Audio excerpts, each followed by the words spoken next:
মেঘনা যমুনার তীরে আমরা শিবির গড়েছি।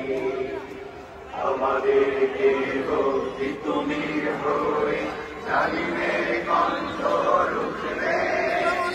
শহীদুল্লাহ ইসলামী বিপ্লব ছাত্র জনতা করবে।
বিশ্বনবী মুস্তাফা তোমার নেতা আমার নেতা, শিবিরের অপর নাম